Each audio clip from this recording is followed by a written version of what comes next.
In the meantime, let's talk about the other people who were shot and injured in this. Amanda Shotsky, she is standing by at Palomar Medical Center where the injured victims were taken. We know one woman was killed, but a girl and two men were taken to the hospital. Amanda's got their update. Amanda?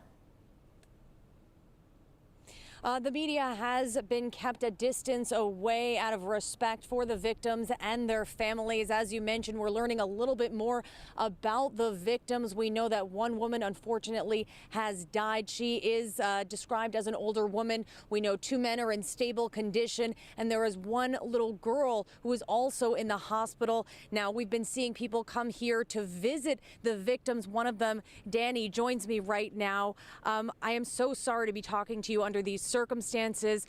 Tell me what's going through your mind right now. Just said that, we're assuming that it happened, over hate crime, anti-Semitism. I don't think there's any other reason why somebody will come and shoot a holy place like a synagogue. So I think it's just sad that, people are shooting each other over religion, over hate. And you were telling us that you're part of this synagogue. It's like a family. Everyone knows each other. You were there with your two small children. Describe the scene. It was chaos, as you were describing. Yeah. I just walked in. I came a little bit late to the service. Everybody was already there. There was a feeling of happiness. It's the last day of Passover. We're all happy. We're getting to celebrate, the last day of Passover. Everybody's praying. The kids are running around happy. Everything is great. And my kids were going to the, like a playroom. There's like a big hall over there that everybody's playing. And a few seconds after Almog, my friend, grabs my kid and goes with her to the play area, then we hear shootings. Now we didn't think they'd shootings. Who thought that something like that will happen in a holy place? And we were looking at the ceilings. We thought that a chandelier fell down, or some chairs fell down, or tables, because there's a big echo in this high ceilings.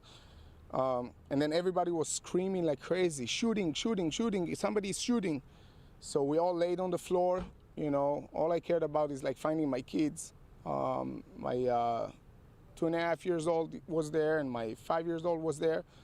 And then I was crawling towards the exit. And was trying to run into the room where all the kids were. And then I see my father-in-law, Shimon, is here visiting. He laid over my son to protect him with his body. And when the shooting stopped, he just grabbed him and started running. And then I was missing my other 5 years old. And I was screaming, Yuli, where are you? I couldn't find her anywhere. I didn't care about the shooting. I just went into the, room to try and find her. And then I heard somebody screaming from the other side. Almog, my friend, was screaming, Danny, she's with me, she's with me. And I see him with all the kids. He just grabbed all the kids and he ran to a house. He got shot in the leg while doing it. And he was running with like a bullet in his leg. You said that he was a hero in this situation, that he really grabbed all of the children. Yeah, he didn't care. He could have just ran. He just was scared about grabbing the kids and running out of there. And how many kids were there? We heard that this was somewhat of a children's ceremony or a children's service. Yeah, it was not a children. It's a Shabbat service, and we always bring the kids with us over there. So they're playing, we're praying. It's also the last day of Passover, so it's a very important event. The rabbi was going to where the kids were to play with them. The rabbi got shot really bad in the fingers. His blood is still on me. When I was going outside, to find my kids, he was running after me. He's like, Danny, grab whoever you can. Try to help, grab whoever you can. And his fingers were like, just not there, and he was bleeding. And he didn't run away. He just going all over the place, wounded, trying to help people, There were different reports about what the gunman was saying when he came in there. You said he didn't say anything. He just had a look in his eyes. I didn't hear anything. I was laying on the floor. I was glancing to where the shooter was. He was a white male, young, in his 30s. Really thick eyeglasses. He had a look of murder in his eyes. He wore a war vest, like he was with a big gun, with a vest, probably clips inside of them, and he was just going slowly and shooting. Just going slowly, very cold, you know, very cold. I didn't hear him screaming anything. There was so much screaming and yelling over there. He might have said something. I didn't hear him saying anything. I just saw him going in and just shooting people. Did you know the woman that passed away? We know one woman did die.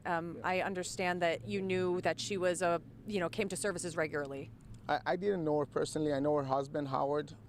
He's a doctor. He's always at the synagogue over there. His daughter was there. His daughter was there while her mom was killed. You know, her daughter. And I didn't know her personally. I know that I just saw bodies laying on the ground. You know, people laying on the ground. Some of them were wounded, some of them not, and it was just terrifying. It was like a part of a horror movie. You know, like up until this point, I don't even believe that it happened. Like I cannot even understand that something like that happened.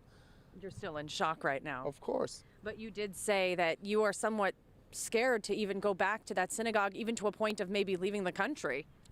You know, we're shocked right now. We're traumatized. You know, we live in Poway because it's this. You know, from what I know, it's a very safe place. Okay, we're a very nice Jewish community over there. But knowing right now that somebody is targeting Jews, you know, I assuming, all right, it's terrifying. It's really terrifying. Like, I don't know if I'm going to let my kids, you know, going around by themselves anywhere, you know, or you know, yeah, there's thoughts in me that want to leave Poway or leave the country or leave whatever. It's just scary. Were you able to see the victims inside, and what are they, you know, going through? How is their condition? Rabbi Goldstein is an amazing man. This guy, like, he's wounded and he's like sitting and praying, you know. He got into a surgery right now, you know, hopefully everything will be fine. I think he lost, you know, his finger. Almog is really shocked, like he's talking but not quite, you know, he's very, very shocked. The guy that got shot in the leg. Noya, the little girl, is just a hero. She's just a little hero. She's amazing, you know, she's always been like that. She got shrapnels in her leg and one in her head, and she's just a hero. She's talkative. She's, you know, she's fine. You know, they took her now to the Reddy's Children's Hospital, you know, to treat her over there. They don't know what to do yet with the shrapnel. Well, again, we thank you so much for talking with us. Unfortunately, under these circumstances, we wish you the very best. And this is just such a horrific situation, as you heard Danny describe, just the horror that happened inside this synagogue. And it was supposed to be a family event, the end of Passover. And it just turned into this extremely scary, horrific nightmare of a day. Now, again, the victims that are inside here, we know that there are two men. They are in stable condition. We know that one little girl, as you heard him describing, she's around 10 years old, and he said she's pretty resilient and that she's doing okay. Thankfully, unfortunately, one older woman did die in this, and we are expected to get an update from the hospital in just a little bit. They say they'll be out here just after 5 o'clock to give us a full update on those victims inside. Of course, as soon as we have more, we're going to bring that to you. Steve, Carrie?